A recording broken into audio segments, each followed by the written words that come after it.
Hello students, welcome to Magnet Brains. मैं हूं Priyanka ma'am, your teacher for class 11th and 12th business studies. हम लोग ने पढ़ा कंप्लीट चैप्टर 6। अब बारी है chapter number 7 formation of company की, क्लास 11th के। सो निकाल लीजिए concept register and put up the heading. आप सभी का वेलकम है मैग्नेट ब्रेन्स प्लेटफॉर्म पर। ये इंडिया का इकलौता ऐसा फ्री एजुकेशन प्लेटफॉर्म है जहां पर आपको सारी classes absolutely free of cost मिलती है। यस स्टूडेंट्स, हम आपको पढ़ाते हैं किंडरगार्टन से लेकर क्लास 12th तक इंग्लिश मीडियम में, that is of CBSE board, and class 6 से लेके क्लास 12 तक हिंदी मीडियम में, that is of state boards. We cover the following state boards, that is UP board, Delhi board, Bihar board, Rajasthan board and MP board. So अगर आप किसी भी ऐसे student को जानते हैं जो हिंदी मीडियम से है, आप उन्हें बता सकते हैं मैग्नेट ब्रेन्स के एक separate channel, that is Magnet Brains Hindi medium channel के बारे में। Students, we make you prepare in such a way that we cover fully organised complete course along with daily practice problem, जिससे आपकी preparation होगी enhance, as well as अगर आपको e notes या ई book चाहिए तो उसकी लिंक आपको मिल जाएगी डिस्क्रिप्शन बॉक्स से। चलिए स्टार्ट करें आज का session, that is chapter number 7 formation of company का फर्स्ट सब टॉपिक। तो फर्स्ट सब टॉपिक में हमेशा हम क्या देखते हैं, index of the chapter and introduction. So वही हम देखेंगे। सो सबसे पहले we will see chapter overview, then we will study the introduction to the chapter. चलिए स्टार्ट करते हैं। सो स्टूडेंट्स, चैप्टर ओवरव्यू में सबसे पहला टॉपिक है इंट्रोडक्शन, जो मैं आपको आज ही समझाने वाली हूँ। नेक्स्ट टॉपिक है फॉर्मेशन ऑफ कंपनी की, कंपनी कैसे बनती है। नेक्स्ट है promotion of company and functions of the promoter. So promoter हमने पढ़ा था forms of business organisation chapter में कि प्रमोटर कौन होता है, जो जिसके मन में आइडिया आता है कंपनी बनाने का। सो प्रमोशन क्या होता है एंड प्रमोटर के फंक्शंस क्या होते हैं वो अपन पढ़ेंगे। It is a very conceptual topic. Then documents to be submitted to the registrar, memorandum of association, articles of association, ये दोनों हम डॉक्यूमेंट्स पढ़ेंगे। इसके अलावा पोजीशन ऑफ द प्रमोटर्स, इसके अलावा incorporation, effect of incorporation of the company, ये topics अपन देखेंगे। Okay, then capital subscription, yes, difference between MOA and AOA plus concept of 1 person company. Nextly हम जब चैप्टर एंड हो जाएगा थ्योरी वाइज, तो हम उसके क्वेश्चंस देखेंगे, that is the NCERT solutions, जिसमें शॉर्ट आंसर, लॉन्ग आंसर दोनों कवर करेंगे। Then we will cover the multiple choice questions of the chapter, then the most important questions of the chapter, and last we will do the complete revision of the chapter. So I hope कि आप index साथ में लिखते जा रहे थे, तो आपको ये सारे पॉइंट्स डिटेल में आपको नोट डाउन करने हैं। डिटेल में नहीं, सिर्फ नाम नोट डाउन करना है। In the first page of the chapter when it is started, first page में आपको एक इंडेक्स बनाना है छोटा सा, ठीक है, यहाँ से लेके यहाँ तक का आप बना सकते हैं। उसके बाद हम Q&A रजिस्टर में ये सारे क्वेश्चंस लिखेंगे, ठीक है स्टूडेंट्स। चलिए स्टार्ट करें with the introduction of the topic. So company form of business organisation पढ़ के थोड़ा बहुत चीज़ें आपको याद आ रही होंगी। Let me make you recall each and everything in detail. So students, हमने देखा था कि there are few forms of business organisation. Okay, so few forms of business organisation कैसे थे? First, sole proprietorship.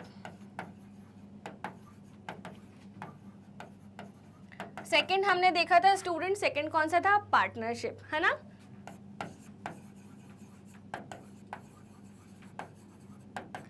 Third students कौन सा था, बताओ कमेंट बॉक्स में। थर्ड था company form of business organisation. Fourth था कोऑपरेटिव सोसाइटी।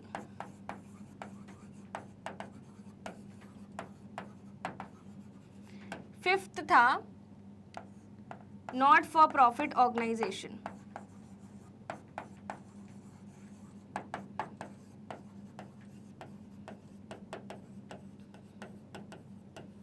ठीक है, और हमने कंपनी में भी टाइप्स पढ़े थे, प्राइवेट, पब्लिक, ओपीसी, इसलिए मैं उसको अलग ऑर्गेनाइजेशन नहीं मान रही, मैं डिटेल में कंपनी ही बोल रही हूँ, ठीक है। सो ये हमने ओवरऑल इतने ब्रॉडली हमने ये टॉपिक्स केटर किए थे, यस और नो।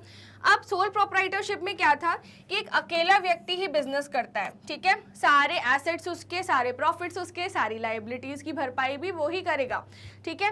पार्टनरशिप में स्टूडेंट्स हमने क्या देखा था? 2 और मोर पर्सन्स, यानी 2 या 2 से ज्यादा लोग होते हैं, ठीक है, एंड उनकी जॉइंट एंड सेवरल लायबिलिटी होती है, ठीक है। नाउ कंपनी में हमने क्या देखा था कि प्राइवेट कंपनी में मिनिमम 2 मेंबर्स होते हैं, मैक्सिमम 200 होते हैं।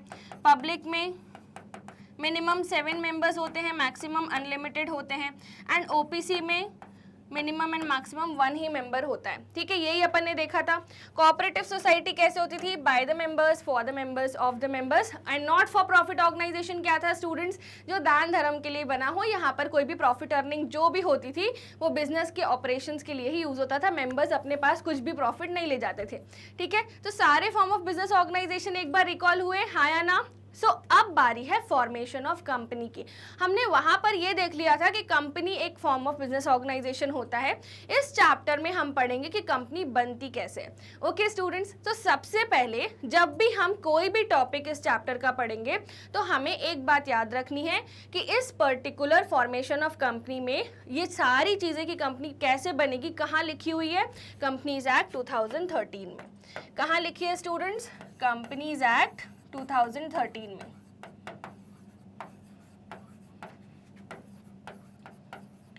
ठीक है, अब कंपनी की जो डेफिनेशन थी, अगर आपको याद हो, मैंने आपको पढ़ाया था कि कंपनी की डेफिनेशन थी सेक्शन 2 सब सेक्शन 20। ये बोलता है कि company means a company, company means a company registered under this act or any other previous company law।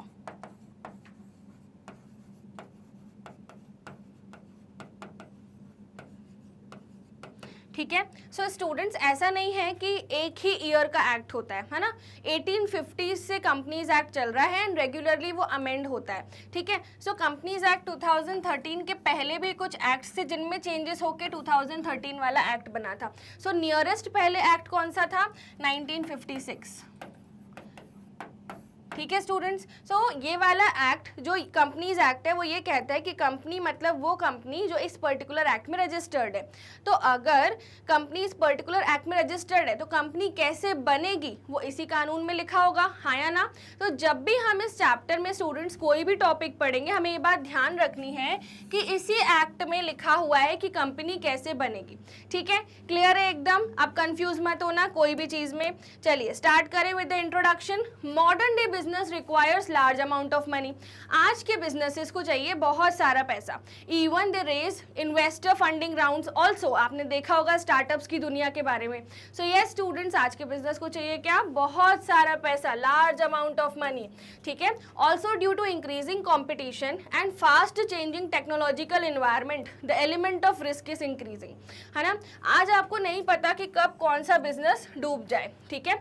आपको ऐसे कौन से लीडिंग एग्जाम्पल्स पता है इंडिया के बिजनेसेस के जिन्होंने बहुत ही अच्छे से स्टार्ट किया था एंड आज वो डूब चुके हैं, उनकी जो डिटेल्स हैं आप कमेंट बॉक्स में जरूर बताइए। I will read your comments. Okay students, as a result the company form of business organisation is being preferred by more and more business firms. अब क्यों लोग company form of business organisation खोलना चाहते हैं आप बताइए। मैंने आपको पढ़ाया था कि company form of business organisation में एक एक्स्ट्राऑर्डिनरी चीज होती है, दैट इज लिमिटेड लाइबिलिटी।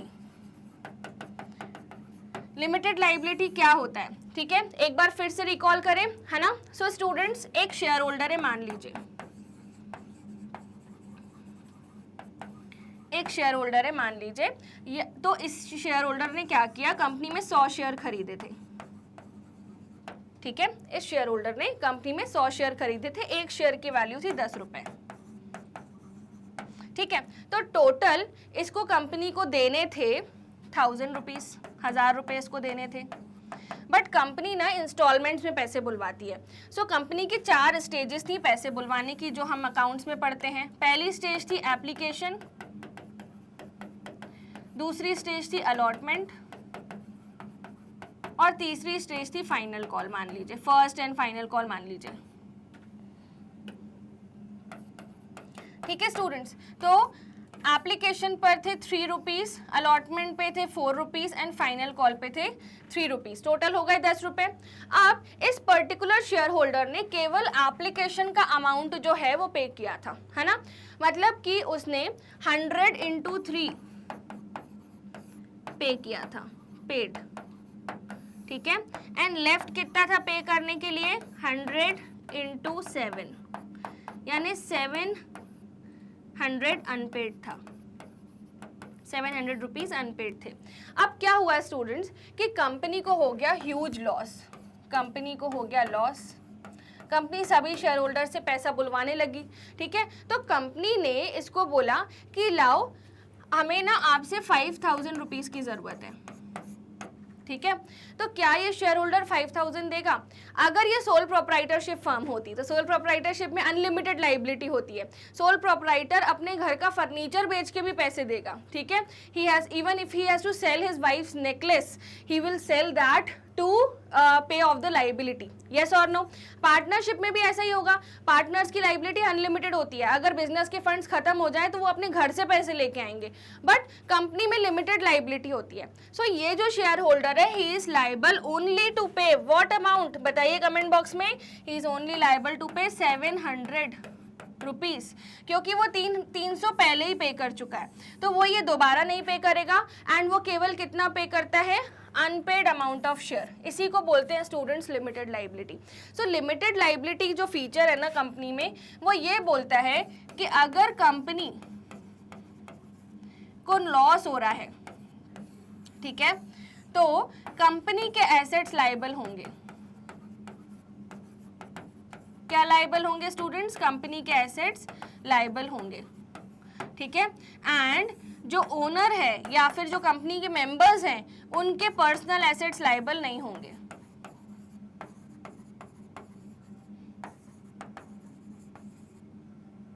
इनके पर्सनल एसेट्स लाइबल नहीं होंगे, है ना स्टूडेंट्स। अब इनके ऊपर कौन सी लाइबिलिटी बनेगी? अनपेड, जो इनके वैल्यू ऑफ शेयर है उस पर जितना पैसा बकाया है वो केवल उतने के लिए ही लाइबल है, इसलिए इस कॉन्सेप्ट को क्या बोलते हैं?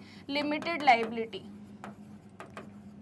ठीक है, और सेपरेट लीगल एंटिटी क्या बोलता है कि कंपनी और कंपनी के ओनर्स अलग, कंपनी के मेंबर्स अलग अलग व्यक्ति होते हैं। If members are committing some act on behalf of the company will be liable and members will not be liable. ये भी हमने पढ़ा था सेपरेट लीगल एंटिटी में, है ना स्टूडेंट्स। तो यही बात यहाँ पर आपसे बोली गई है। ओके, समझ में आया? Crystal clear. सो इसलिए लोग क्या सोचते हैं कि company form of business organisation preferable है। ठीक है, ज़्यादा से ज़्यादा कंपनी ऐसी ज़्यादा से ज़्यादा लोग company form of business organisation ही ओपन करना चाहते हैं, just because this beautiful concept of limited liability. समझ में आया नहीं? चलिए आगे देखते हैं कि particularly for setting up medium and large sized organisation company form of business organisation is preferred. मैं तो कहूँगी ना सिर्फ मीडियम, ना सिर्फ लार्ज, बल्कि स्मॉल साइज्ड ऑर्गेनाइजेशन, जैसे 1 पर्सन अगर कंपनी खोलना चाहता है तो इन तीनों केसेस में कंपनी बनानी चाहिए, क्योंकि उसमें लिमिटेड लाइबिलिटी होती है तो लोग बचे रहते हैं, कानूनन कंपनी लायबल होती है ना। कंपनी के सारे एसेट्स बेच दिए जाएं तब भी अगर पैसा बकाया हो तो इन लोगों से पैसा नहीं बुलवाया जाता जो कंपनी के मेंबर्स हैं। ठीक है, इसलिए ये safest and the most happening form of business organisation, क्योंकि यहाँ पर कई बार ऐसा होता है कि लोगों ने गलतियाँ करी हैं एंड वो बच निकले हैं। It was the leading case of salmon versus salmon in companies act 2013। अगर आप चाहते हैं कि मैं इस लॉ के टॉपिक जो आपके बिजनेस स्टडीज से बिल्कुल हटके है उसे कवर करूँ, do let me know in the comments below, I will come up with a separate video on it. Okay students, so salmon versus salmon का केस भी एक लीडिंग केस था जिसने कंपनीज एक्ट में लिफ्टिंग ऑफ कॉर्पोरेट वील का एक concept लाया, जो आपको कुछ भी समझ में नहीं आएगा क्योंकि आप लॉ के स्टूडेंट नहीं है, बट अगर आप चाहते हैं क्योंकि वो इस टॉपिक से जुड़ा हुआ है, so I will surely cover, do let me know in the comment section.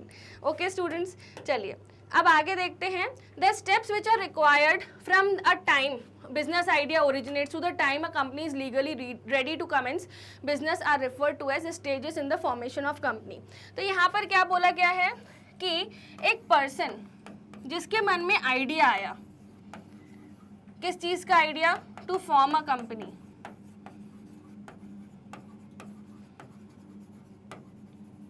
और उसने ये कंपनी ओपन कर ली, कंपनी अब ऑपरेशंस उसके चालू हो चुके हैं।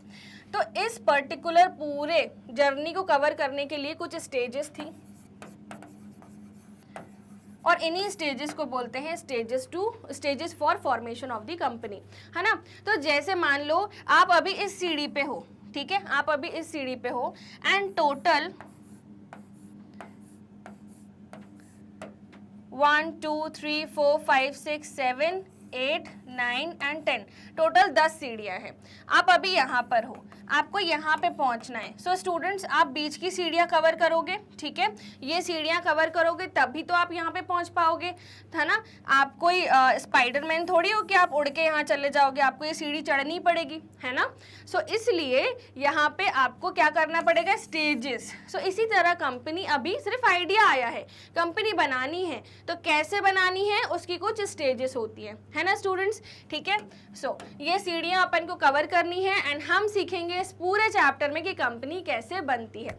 ओके, चलिए। So those who are taking this steps and associated risk are promoting a company are called as promoters. So मैंने आपको पहले भी बताया था, प्रमोटर वो व्यक्ति होता है जिसके मन में आइडिया आता है, बिजनेस आइडिया, कि अब मेरे को कंपनी बनानी है ना। So promoter is a person who take these steps and the associated risk, ठीक है। And promoting a company are, इसको ही प्रमोटर बोलते हैं। तो प्रमोटर एक व्यक्ति होता है जिसके मन में आइडिया आता है और वो ही कंपनी फॉर्मेशन में मेजर भागीदार होता है, ठीक है। समझ में आया? चलिए आगे बढ़ते हैं students. So the present chapter describes in some details the stages in the formation of company and also the steps required to be taken in each stage. तो हम यहाँ पर इस पूरे चैप्टर में पढ़ेंगे stages of formation of company, है ना स्टूडेंट्स। और इन स्टेजेस के अंदर आपको मिलेंगे steps to complete that stage.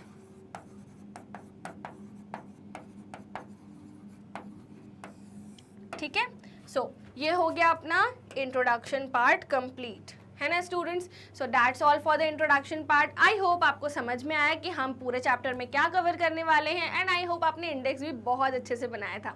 So students, before saying a goodbye, आप सभी हैं मैग्नेट ब्रेन्स प्लेटफॉर्म पर। It is India's only platform which provides high quality education absolutely free of cost.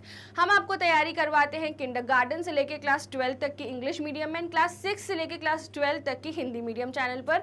सो ये स्टूडेंट्स, हम आपको पढ़ाते हैं CBSE board as well as ये फॉलोइंग स्टेट बोर्ड्स। कौन कौन से स्टेट बोर्ड्स हैं चलिए देखते हैं। Delhi board, Bihar board, UP board, MP board and Rajasthan board. यह students Vedic maths and spoken English के कोर्सेज भी हैं, सो अगर आप चाहो तो वो भी देख सकते हो। We also provide crash courses just before the examination, तो उससे आपकी कंप्लीट रिविजन हो जाती है। And all this high quality education is available 100% free of cost. Students, हमारी app, website and YouTube channel पर आपको मिलेंगे फुली ऑर्गेनाइज्ड कंप्लीट कोर्सेज। ये स्टूडेंट्स जैसे आप देख पा रहे हैं यहाँ पर, एंड जो हमारी वीडियोस हैं उसके लिए आपको कुछ भी पे करने की नीड नहीं है। Videos absolutely free of cost available हैं, ऑनलाइन हैं, तो आप अपने घर के कंफर्ट से भी देख सकते हो। एंड हम आपको DPPs भी प्रोवाइड करते हैं, that is daily practice problems, जिससे आपकी प्रिपरेशन इन्हांस होगी। नाउ स्टूडेंट्स, अगर आपको ई-नोट्स या ई-बुक्स चाहिए सो उसकी लिंक डिस्क्रिप्शन बॉक्स में प्रोवाइडेड है। इस वीडियो को अभी तक लाइक नहीं किया तो फटाफट लाइक करो, चैनल को सब्सक्राइब करो। एंड स्टूडेंट्स, ये हमारे अदर सोशल मीडिया हैंडल्स हैं, सो नेक्स्ट टाइम आप इन्हें ओपन करो तो मैग्नेट ब्रेन्स को जरूर फॉलो कर देना। Thank you so much, see you in the next session, super soon, bye bye.